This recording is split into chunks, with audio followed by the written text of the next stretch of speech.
Welcome to the Smoking Word.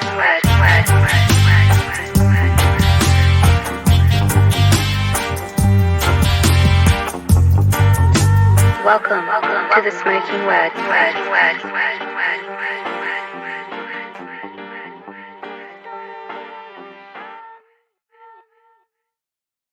What's up? I got a frog in my throat. But listen, we are back. I'm back with, this is number 3 from the comeback in the new studio. Shout out to everybody who's been tuning in. But I had to come back. All right, this is a special. Today's a special guest because I've been trying to get you on for a minute, and I was in the middle of a move. But this is something a little bit out the box, but still in the box of our world. So, first of all, I want to welcome to the Smokin Word podcast, and I got a disclaimer on the name already, and I already knew it because I was practicing it. Okay. I want to welcome to the Smokin Word Anusha, right? Yes. So that was out without reading your little abbreviation stuff. I was like, I'm gonna get this shit. But first of all, I want to say what's up, and for everybody out there who don't know, is she's just more than just a dope name, Anusha, because that's a dope name, by the way. She is also the president, like at the Hair Club for Men, but you are also the president of right here. I'm dropping everything of Killer. What's the full official title for your company? Is it Killer Cakes Co? How would you say it to people? You got it. Oh, so it's just, you don't say the full thing, Killer Cake and Company, Killer Cake Co. Why would you exhaust yourself and say the full word company? You know what?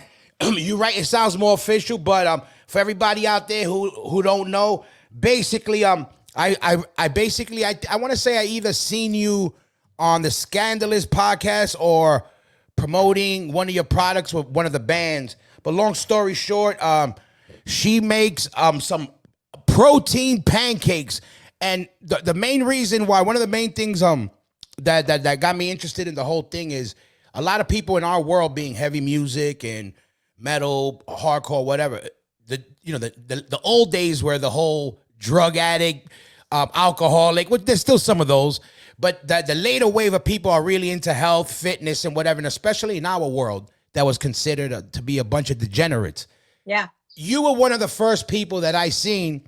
A lot of people in our world are into the whole movement and they're trainers and work at gyms, but you were probably the first person that I've seen from our world that actually had a product that was, what is it? Because of health-based, workout-based or something, that goes along in that world. I never met nobody like that. I met many people that train, and they all listen to music, but nobody who actually had a product or something. So I thought that was really cool, and I was like, I got to get you on. And I saw that you were from the scene, not just like, vaguely into the music. You were, I could tell you're from the music, and you had a product that I thought was dope. And I started getting in my health, trying to get my health thing back into gear. So I wanted to get you on, and I like promoting new businesses, too, because I know I'm talking long, but I want to give this whole little thing out. You had sent me some, and the whole plan was I wanted to eat them on while I was talking to you, but I ate them a while ago before the move. So, and they were good, but so tell me how we're gonna go backwards, but how did you fall in? Because I know you're into training, right? So obviously that's in. What made you pull the trigger on doing something? One, being creative, and also this business venture, and what made you choose this lane?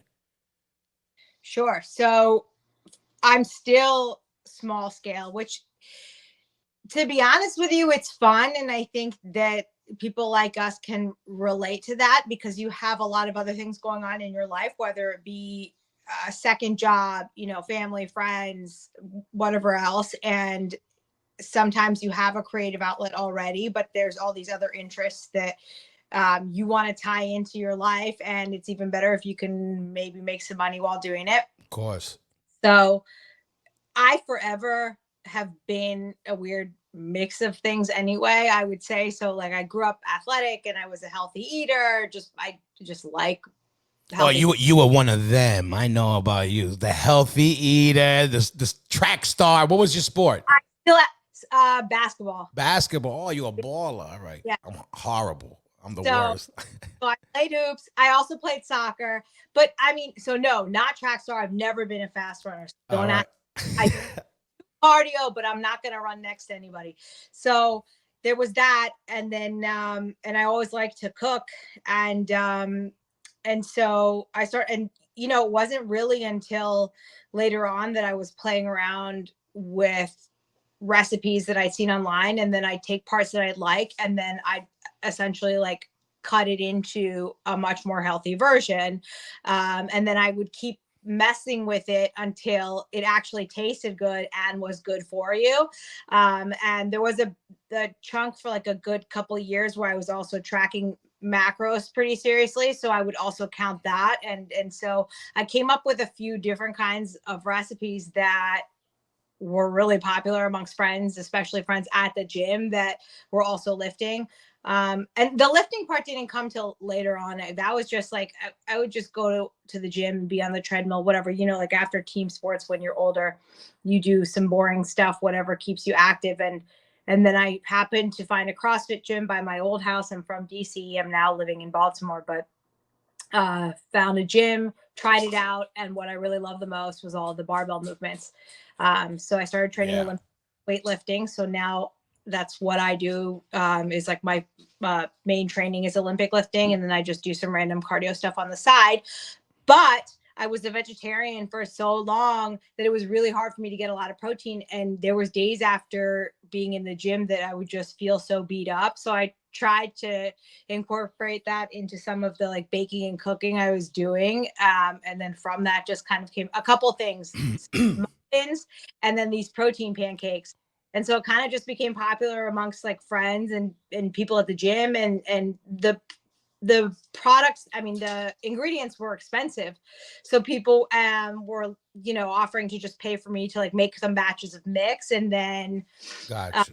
it kind of grew from there. And so I decided, and at the time I was, you know, I still have another job, and I was with a different company at the time, and I wasn't loving it, and I had no creative outlet there. And so this was really, really fun for me, whether it was making money in the beginning or not. And so I was like, okay, well, if I'm going to do it, then I think it's got to be truly authentic, which is a big part of what I am anyway. And I think all of us can attest to that. Yeah. So I'm going to incorporate everything that goes along with it. So the kind of music that we're listening to in the gym, which is heavy music, and it's a big mix of metal and hardcore. And I had some friends in bands already, and some of them were already lifting. So I kind of passed it on to them. And then one person would be like, oh, let me intro you to this person and this person and this person. And so it kind of just went on from there. And just like you know, like, I don't know when it was when we first chatted, like 6 months ago or something. You had mentioned doing this, but and like, that's been, I think, one of the funnest and most touching parts. And this is what I said to Ashley when she had me on the Scandalous podcast too, is it's just so cool to see how people are like, okay, we see that we have things in common. You're from our world. We want to support you in the same way that I think these bands have really enjoyed doing what their passion is for a living, and then watching people support them, whether it be going to shows or buying merch or following them. And now that we have social media, like supporting each other there.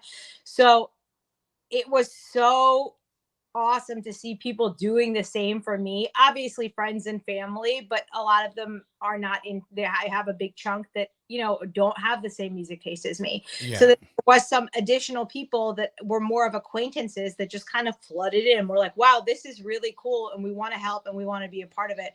And that to me has been honestly like the most exciting part, to the point where I'm like, you know what, I have a regular job too, and I don't give a shit if I'm turning a profit for a while. This has been so nice in terms of like being a part of a community. I mean, I'm like, you know, I'm 38. As you get older, you get busy. Like you don't see some of your friends on a regular basis anymore. And so to have these extra interactions and to have made some new friends out of it too has been really cool. Yeah, and we could still stay connected to our roots, you know, being around the music, because it's hard to find a business venture where you could connect the dots with what you do for fun. You know what I mean? People don't understand, like, we're lucky to be able to have, even if it's a side hustle or whatever, if we're able to connect our love for something and maybe be able to turn a profit and be creative, it's a win.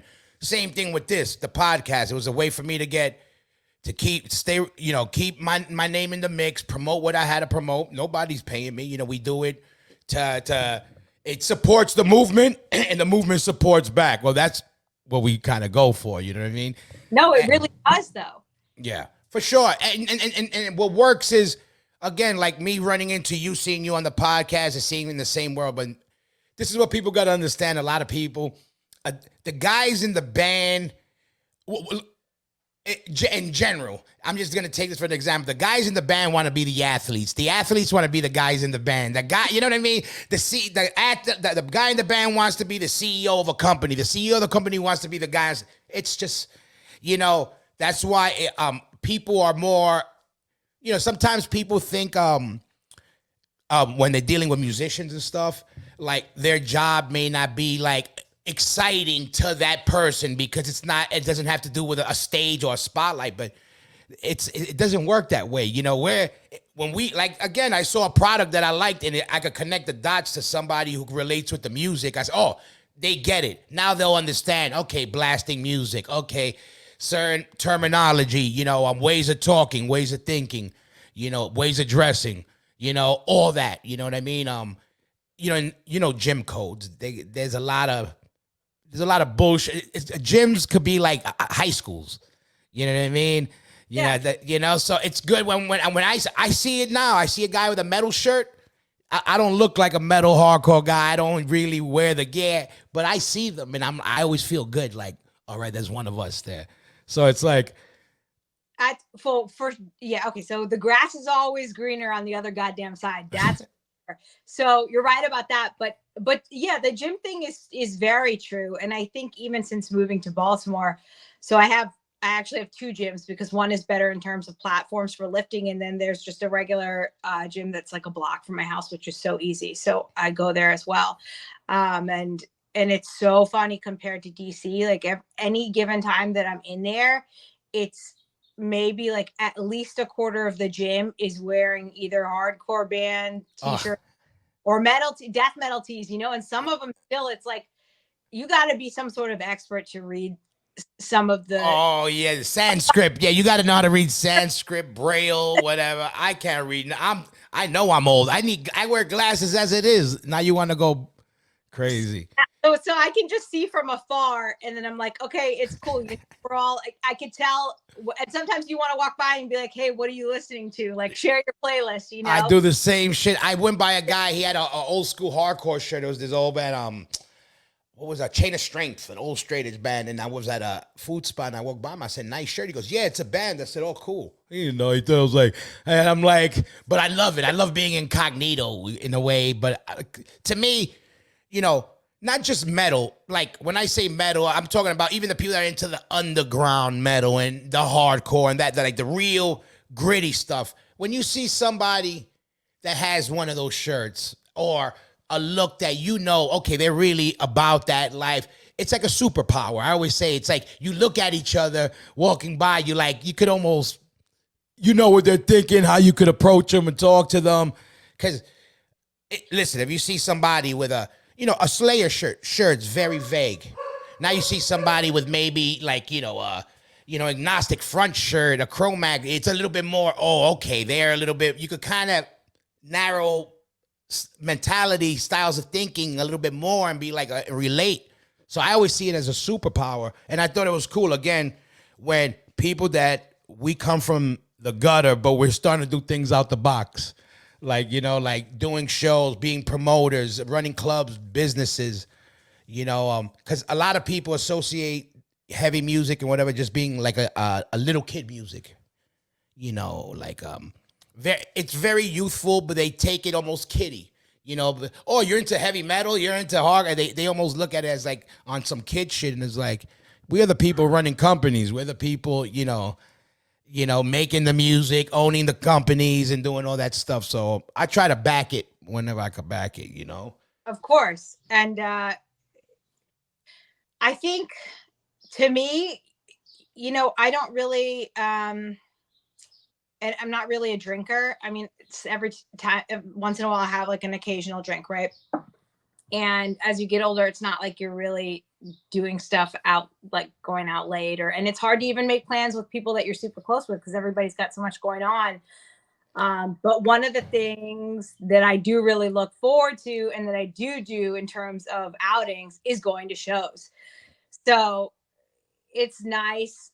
And even it's weird because it's almost like maybe we were taking that for granted in a way. And then, during COVID, when things closed down, you were like, well, shit, what am I supposed to do? And then when things started opening back up, it was when I was really like, okay, I'm going to really make more of an effort to go to more shows because I truly miss it. But also, I want to, no matter how tired I am, Monday night, whatever, even if I have to leave like before the set's completely over, I feel good about supporting because it just made me even more aware of how important everybody supporting each other is. And I think on top of that, it was just, we missed it. You know what I mean? Like, it's nice to hear that whatever you're hearing in your earbuds at the gym, or you're playing when you're doing stuff around the house, but there's like nothing that you feel more than good live music, like at like a heavy music show, right? Yeah. I mean, those are some of my like best memories, especially like I lived in New York for a while and going to some of these like tiny venues in Brooklyn, like 15 plus years ago or whatever it is, and I can still recall those times. And it's great. I mean, I'm glad I did it, and so that kind of, it makes me want to not stop doing it even if I'm sleepy at 9 p.m. Yeah, no, for sure. This whole pandemic, like I was I was a jaded band guy, so I was already, not till we lost it all, I realized I even missed the people I hated. I was like, I actually want to see the people I don't like. I actually miss these motherfuckers. I was like, I want to see them and not like them in person because I missed not liking them in person. I wouldn't even tell them. I go, you know what? I wouldn't tell them that actually, but I go, I'm actually glad to see you. And they'd be like, yeah. And in my head, I'm like, if you only knew. But that some people are like, man, this guy didn't like me. Yeah, and I like everybody. Most people, but it definitely made me love the scene. And again, I relaunched. I had this podcast many years ago, but it was before technology was up to speed and before I was up to speed with technology. But during the pandemic, the whole what do you call it? The whole everything started. The technology, got easier. Everybody was doing these stream yards and all that. So I said, let me relaunch it, stay connected. And again, I wanted to be creative. I wanted to keep in contact with the scene, see I'm one of those people, like, I don't read the newspaper a lot, but I love the news in our world. I'm always curious on what's going on in the scene.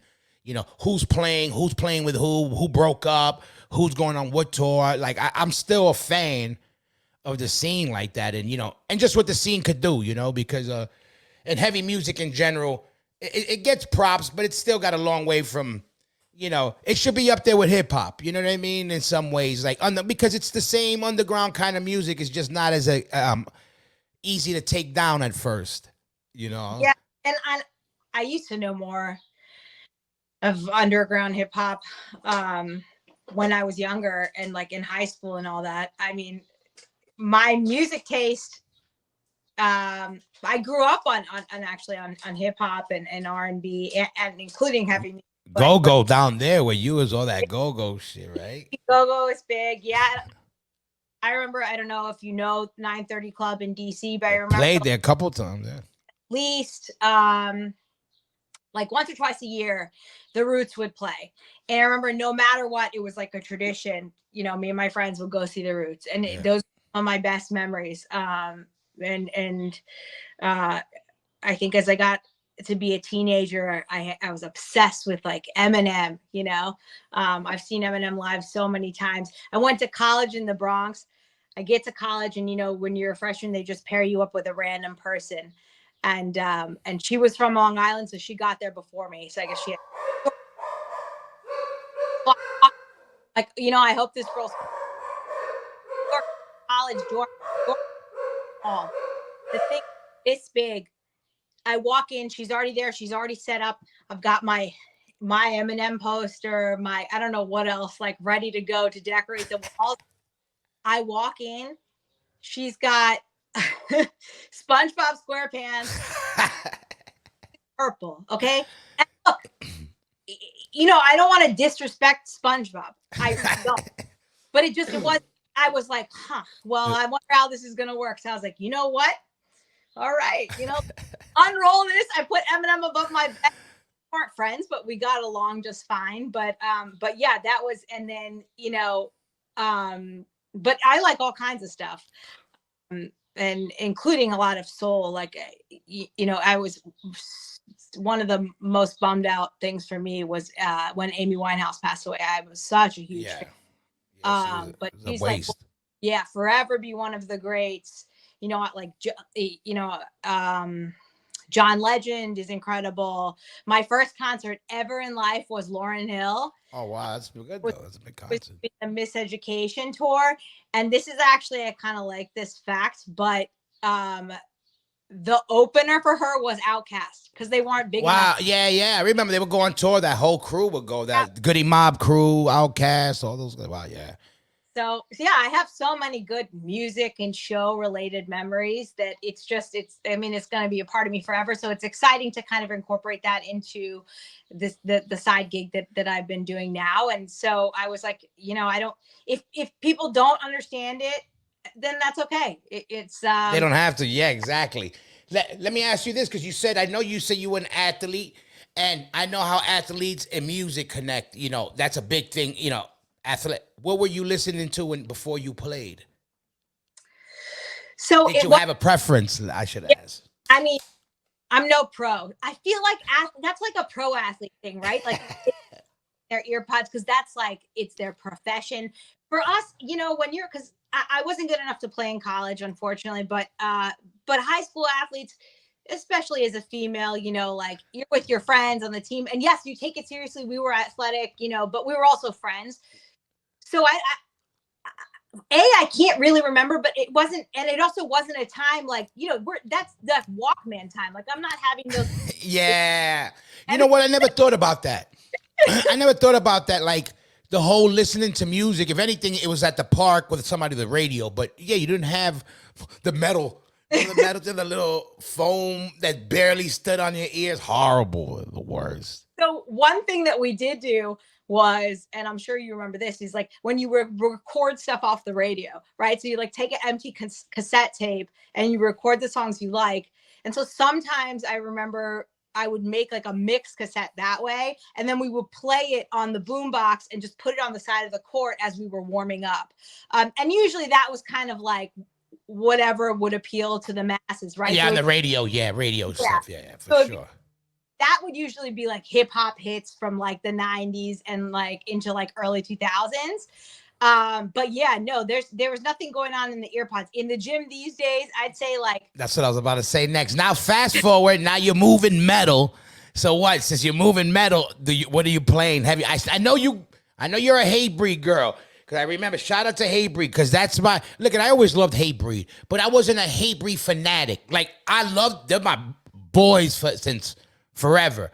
I always loved them more than the band, right? And then not till I got in the gym and started lifting, I learned where Hatebreed, but now there's no lifting without Hatebreed. I tell Jamie that all the time. Hatebreed, I tell everybody out there, and I give you a secret. You put Hatebreed on, it's good for 2 extra reps, guaranteed.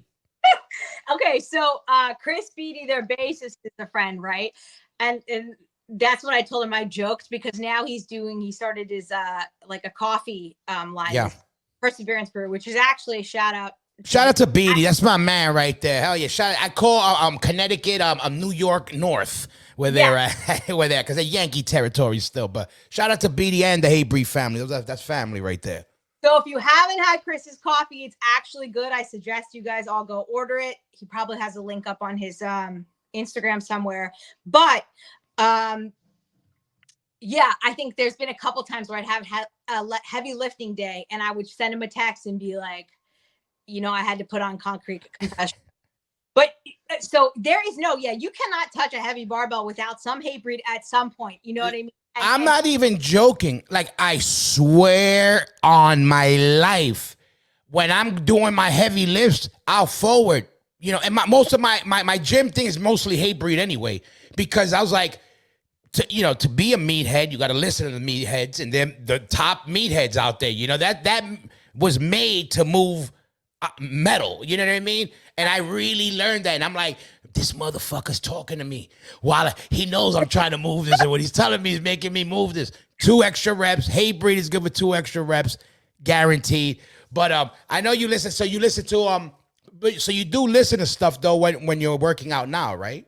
Oh yeah. So now I've got my AirPods on. Yeah. So I listen now. So obviously, like, I mean, hate breed's like heavy in the rotation. Yeah. Sometimes I'll just go and grab like another friend's playlist or just like let it go, and so bad with technology, but like Spotify, it's just like, you let a playlist kind of thing. Yeah, this is, or whatever. And then it's like, so just like I let the AI take over and like, it'll be whatever, like just go through a bunch of hardcore bands. But if it's not heavy enough, then I have to skip, because it's not that I don't like it, but if it's gym specific. Of course, that's what I mean. I know totally. I got this hits that I love in everyday life, but they don't work when I'm trying to, right. I'm trying to overhead press freaking 100-pound dumbbell. I need to hear something that's going to make me push that, like there's a time and place for everything.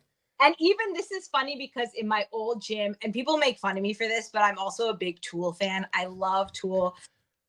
If you like Tool and you haven't seen them live, it's also, I feel like it was weirdly like relaxing. I don't know. I can't explain it, but no songs are for the gym. My old gym. My coach is also a big, my lifting coach is also a big Tool fan. So we used to play a lot of Tool also. Again, sometimes if it's playing on the like Sonos speakers or whatever it is, like you got to play something that goes with everyone. So you got to keep it more like a little bit more. We lost her. She's back. She's back. You back. All right. Yeah, no, but you say, yeah, no. But Tool is not, you got to skip through a few, but I say like, something like Zombie by Tool. That's a great gym song. Obviously any Metallica. I've always liked TUI. So TUI is pretty good for the gym. Yeah. I'd say they've got a lot of big bangers in there. Yeah, it's crazy. To me, music is so important with training in every way. Like I show it to the gym about way earlier than I got to go in because that's the only way I'll make it. So I got to literally get there and wake up in my car on the thing. But I have a routine and it's crazy. I realize how crazy I am. So when I'm in the car, I'm listening to freestyle music. It's the dance music, Latin freestyle, like Lisa, old school shit. So this is every day. So if you're awake, from 3:30 to 5 a.m. East Coast time, Hoya Rock's listening to freestyle music, right? When I get out the car, all right, it's going to be 1 minute to 5 when my gym opens, I put hip hop on. So while I'm walking in, I start listening to hip hop, and that gets me a little bit more aggressive. Then when I'm warmed up, boom, hate breed. Then it's on. So I got like a whole, like it's got to be like a gym experience, like a movie for me. I have a soundtrack that gets me through it. And then when I leave, as I'm leaving, I put my podcast on the way out. Yeah. Crazy. I don't know. What else am I doing lately? I mean, I've always liked Converge a lot. Sometimes like it's not the right time for that in the gym, but I listen to a lot of that. Yeah, you can't beat it. Let me ask you this with the going back, because this is what I was curious about. Were you doing the whole protein thing? How, without giving out your secrets, how do you discover like how to get it in? What is it? Is that like a raw form? How, like, you know what I mean? Because obviously, a lot of people can make dishes. They buy the protein from somewhere and they bake dishes, and they're basically selling their baked skill, but they're not selling the protein actually. And I was just curious, how does that work? Like, so how you go about it? It's a dry mix, so everything's obviously dry. Yeah. So what I did was I make a vegan version too, and the vegan version is it's pea protein, but then the main one that I started with is there is whey protein in there, but it's dry. So like it's not too different from if you go and buy whey protein dry off the shelf, in that sense that you're mixing it into smoothies and whatever else. But that is what gives the mix all of the protein, and then the rest is different proportions that allow it to kind of like bake into like a pancake consistency properly. Gotcha. So and I wanted to make sure that I wasn't just doing regular old bleached flour. I want it hearty but healthy, but also what people don't realize is, I think we live in a world that wants to hate carbs, but if you are training a certain way, you need carbs. You need a good mix of protein, carbs, and fats, and so that was another big part of it too. So there's some almond flour in there, there's some cassava flour in there, which actually is great in terms of baking, but it doesn't give you as much of the carbs as like a traditional bleached like flour would. It's like a little lighter, so it mixes with something so dense like almond flour. It's a good mix. Cinnamon, salt, vanilla, because it gives it like a good like little sweet flavor to it. So yes, I played with all those proportions, obviously, because you still need the pancakes to rise or cook properly. But it does call for extra ingredients that you add to it at home. So just like anything else, whether it's like pancake mix or like cake, that kind of stuff that you buy in a store, some of them are just add water, like that's like the exactly. Some of them say add oil and an egg, milk, whatever. So for mine, you add 1 cup for 1 serving, which makes actually like a decent size of 3 different pancakes. You're doing 1 cup of the mix, and then 1 mashed up banana and 1 egg. So you're still getting a lot of like power and nutrients from that banana as well, but it also gives it a really good flavor and consistency, and it sweetens it, which is nice too. And another big thing for me was that I was like, okay, I could still make these protein heavy pancakes, but then I don't want people to have to go and drench them in syrup, because that kind of ruins it. And again, I'm not out here to disrespect syrup. It's delicious, but it's not the healthiest of choices. I mean, if you're eating pancakes, you're basically just putting sugar water on bread, right? I you all, but that's what it is. So here I was like, all right, what if I could also get it to be sweet enough that you could just eat it on its own? And so where the banana comes into play. But I've had some friends that are like, oh, I don't really love banana as much, or they've tried to swap it out. I'm like, you do what you want, but I'm telling you, I've tested it a million times. This is the way to do it, and it tastes best this way. And it doesn't have a super banana-y taste either. And then the other option is that works really well. And I was doing it a lot when I do events in the fall, is I would do pumpkin puree and swap that out. And you can buy it in a can from like any grocery store. Instead of the banana, you can just do that. And then it makes it kind of like a pumpkin spice flavor. So, wow, I never even thought of that to use the pumpkin shit. That's great. So you can do either one of those. So if you're a big time banana hater, go ahead and do the pumpkin. But if you hate both, then I'm sorry, but this is not for you. You can go find something else. And let me ask you this: with the what do you find? You never ate meat? Did you eat meat? Now I just didn't like it. I don't know. It wasn't like a big. I mean, there were certain things, like sometimes I would eat chicken, but to be honest with you, like majority of my life, I was a vegetarian. Got it. I don't know. It was something about just like if I thought too hard about the fact that I was eating animals, also I didn't like it. And then just some stuff like the consistency kind of freaked me out. But again, it kind of just like, because I love to cook and play around with stuff in the kitchen, I found ways to make certain things that I did enjoy, and it was also easier, really. I mean, I know vegetarians can get their protein in perfectly fine without touching any meat whatsoever. But for me, it was just, this worked best for me. And I just kind of made this slow transition. It's been maybe like, I want to say like 3 years or so since I've been eating meat daily. And when I say meat, I'm not even like a burger and steak person, but like I'll eat like chicken, turkey. Yeah. You added some meats, because the reason why I'm saying is because, and you basically answered my question and what I thought. what I thought was right.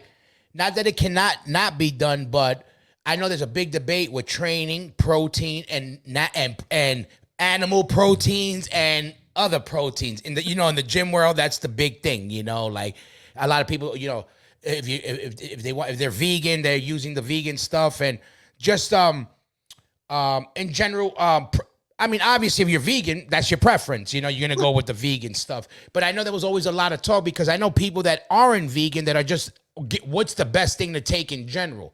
They're open to anything. If it's animal based protein or whatever. So I was just curious on you were vegetarian. You do a lot of not. You got the pancakes. You have versions that are vegan and all that stuff. How do you feel? What do you think on your personal feeling from the animal protein to the other protein? Like, how do you? I'll say so you don't, because I know people out there sometimes they attack somebody for what they do because they think they're speaking for them. So I'm just saying, what's your personal opinion on animal proteins versus non-animal proteins on your personal body mechanics? How do you feel? So the same. So here's the thing. Protein equals protein. It doesn't matter. So if you're getting enough of it in terms of like the amount of grams that you should be eating, one is not going to make you feel any better than the other. So like you want to get it through vegan protein, you want to do it through being a vegetarian, or you want to do it through whey protein and eating meat. All three of those are just as good. It just, for me, and like I've heard this from other people, that sometimes it just got difficult. So for the lifting the way I do, and for a lot of people that are doing like 5 days a week of strength training, it's recommended often that you eat your body weight in grams of protein. So it's horrible. I tried doing it. So hard. I weigh 245 pounds. Right. You know how many chicken breasts that is? That's exactly it. So if you're not doing it through something that's higher in protein, like chicken, it does get harder because, vegetarians, they'll do like nuts, they'll do beans, and yes, but you have to eat a lot more of that to get. Now I understand.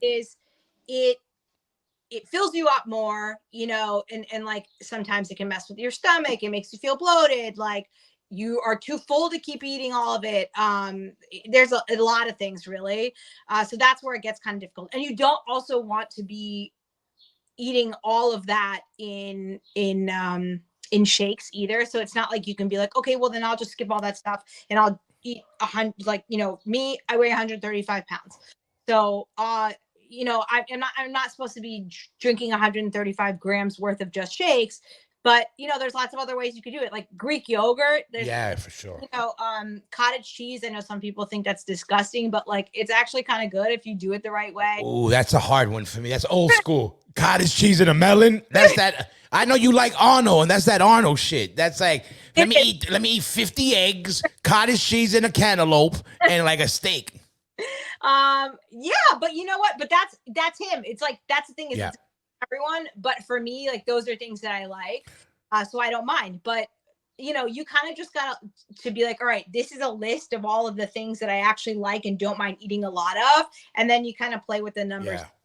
And then sometimes it's just trial and error, being like, all right, like I'm going to try eating these things. Like that's what I'm going to buy at the grocery store, see how I feel. And then, after a few weeks, if you're like, this is not doing it for me, then like swap some stuff out. And then eventually you'll kind of figure it out. And then, I think it depends on the person, but it's all a matter, like training, diet, everything is all a matter of habit. So if you stick with it, then you'll figure out for you, and then you can just take that and run with it. Cause for sure, I went for a minute there. I went vegetarian too for a while I was lifting, because I was mainly just losing weight, and then when I started lifting, I was still kind of vegetarian. Then I started eating chicken again.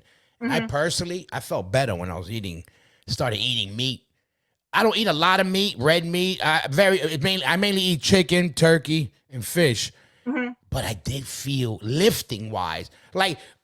Before that, I was real light, and I still had like a lot of, before the eating meat again, I had good stamina. I still have decent stamina for what I've been doing, but I felt I don't know why. I don't know if the fantasy, and I'm not one of these fantasy guys that, you know, you got to eat the animal to lift the weight. That these gym morons. I know all of them. I grew up with a bunch of them. But the fact is, when I did start eating it, I felt like I had a little extra something. I don't know why. Yeah. You know, but I did feel it for the weightlifting. Like, so I understand it. And you broke it down in an easier way for me to understand that. Yeah, basically protein is protein, but it's gonna take you longer if you got to eat a freaking bowl of beans this big, or you can eat a steak. You know. The unfortunate thing is, like, if you are really trying to count your macros, you know, yeah, you can eat more of the, like, you know, something like lentils. You know, that's a high protein thing that, you know. I mean, I'm assuming it's maybe like a go-to for a lot of vegetarians and vegans when if they're trying to pack it in.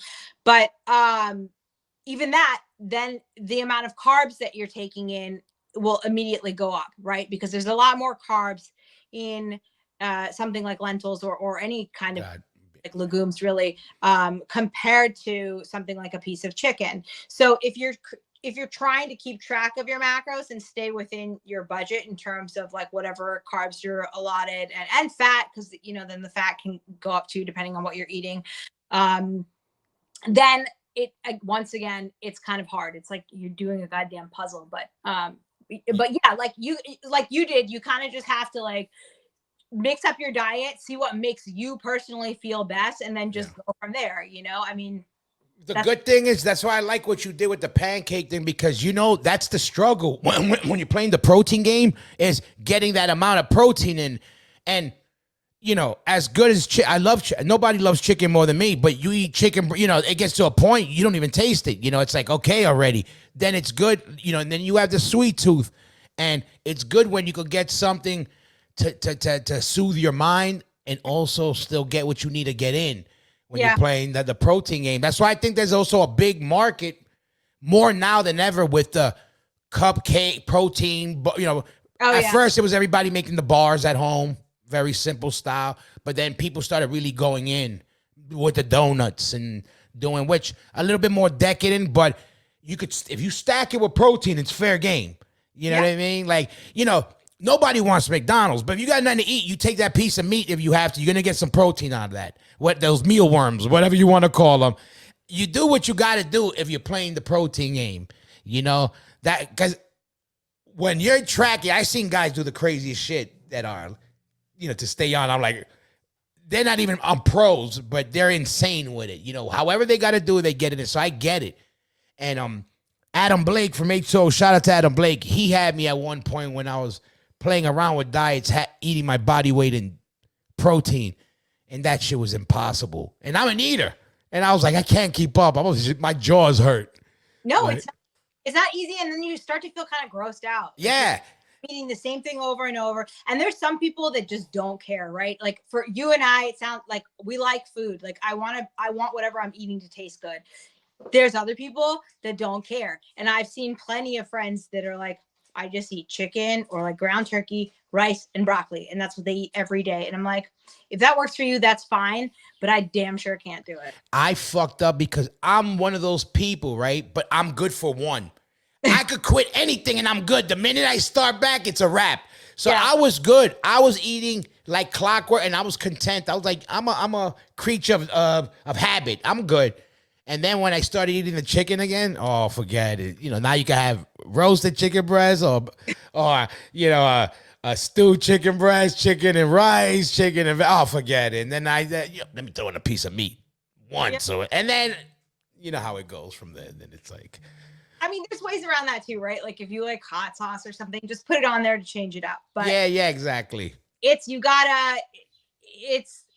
one other thing that I've explained to friends is sometimes you just have to think about, if you're trying to change your eating habits, something that I like to say is you think about it like a bank account, right? So like it's these little changes that you make that make a difference over time, like saving money. So like you wake up every morning and you're like, okay, this is what I have to spend in terms of calories, macros, however you want to think of it, and be like, how do I want to spend that, right? So if you know you're going to dinner with friends and like you want to splurge a little bit there, then you have to be a little more conservative in the beginning portion of your day.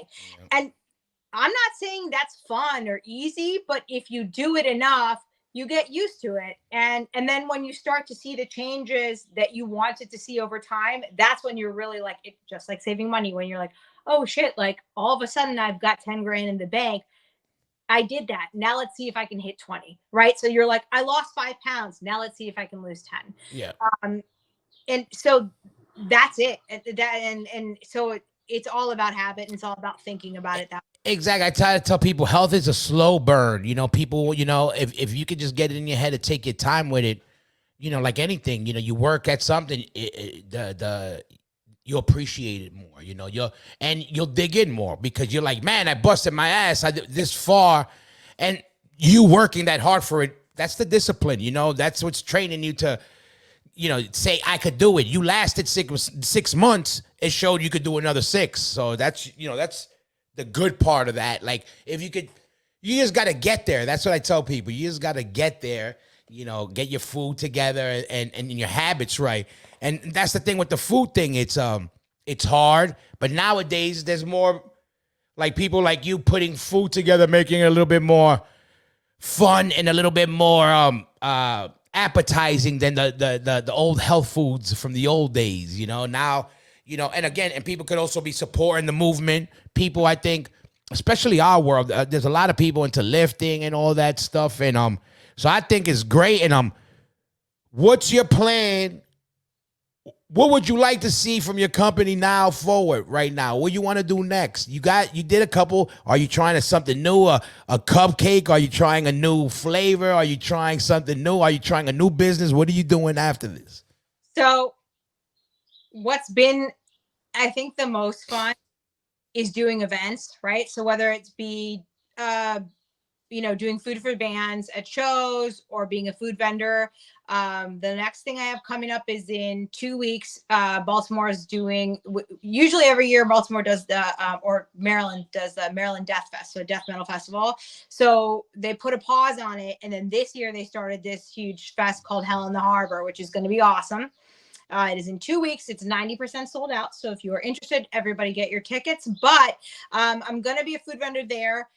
And that's kind of the stuff that I think has been the most fun for me, because I get to kind of play around with the menu. So it's going to be pancakes, but I'm going to put a different spin on it, because obviously it's 2 days worth of a festival. Doors are at 12 every morning or afternoon, whatever you want to call 12. But, you know, people are going to be there all day, and they're going to want a little bit more in terms of food. So I'm doing hot dogs, and we're calling them death dogs. But the bun is going to be a pan. And then we're doing oh, that's good. That's good. That's a good twist right there. So we're doing a hot dog on a pancake bun. Then we're going to do one that's like a breakfast sausage on a pancake bun. And then that's good. The breakfast, that's even more makes more. That's good shit right there. So that kind of stuff has been really fun for me, especially with like playing with the names, coming up with different, you know, menu items. And then I bring in, and then I get to like reach out to some of my favorite bands that are playing the fest, and then ask them if they want to join in and just like either name some of the menu items or like help create. And like, so for this one, for Hell in the Harbor, I've got, so Vomit Forth and Internal Bleeding kind of stepped in, and they each named one item on the menu. And so I've been testing those out, and it's gonna, and so like obviously, you know, we'll all come by and like eat and take some photos with their hot dogs, and then you know, go watch their sets. And I'll be obviously busy cooking most of the time, but that's kind of like the part of it that's been most fun for me. So I think I'm going to continue to do stuff like that, festivals, maybe some shows. And you want to be out there with the people, spreading the protein pancake word, is what you're saying. Let everybody know your Instagram and the company's Instagram, and everywhere they can find. Everybody go out and get these pancakes. They're good. I was going to try to eat them on the show, but they didn't make it. But go get your proteins on. Let everybody know your handles. So the handle is, it's killer_cakes_co. So it's just CO. We don't bother with the full word company. So, I learned that today with Anusha. I also learned how to say your name properly. Things you learn. Yeah, so that's it. And then there's like a little link in the bio. So what I mostly do through that's like a big cartel link. I sell the mix and you can make it at home. But if you're in the Baltimore area or if you're planning to travel and you want to come to Hell in the Harbor, come by the tent, say hi. But if you follow along, then I'll just post whatever the next, fest or whatever it is that we're doing. But yeah, and that's really it. Thank you for having me. And thank you to everyone, the bands, the friends that supported so far. It's been a lot of fun. And I look forward to supporting everybody's, business ventures or whatever else creative outlet it may be that they're going to dive into. Like, I'm right there behind you, and I'll be the first to support you. Good. No, I'm glad you jumped on. I mean, we've been trying to make this happen. Next time I want to do one in the future where you give us a little pancake tutorial how to make them. That way we could tell these people when you buy them, now they can sign on with Anusha and she'll cook the pancakes with you. You see how that works? I see, but also what we should do is we'll do a blind taste test where people are blindfolded and they're going to pick which one is their favorite. Boom. I promise you it's going to be mine. All right, boom. Let's go. Let's go. Let's go. That's what we're going to do. Everybody, make sure you go support the movement. Go get those pancakes. Go follow her. Follow the company. Baltimore, Washington, D.C., East Coast. Listen, in Europe, I know you Europeans out here listening, and I know you love them pancakes. Go get those pancakes. Anusha, thanks for jumping on. I'll let you know when this drops. I'll hit you later with all the information. We'll talk soon. Everybody, we out of here.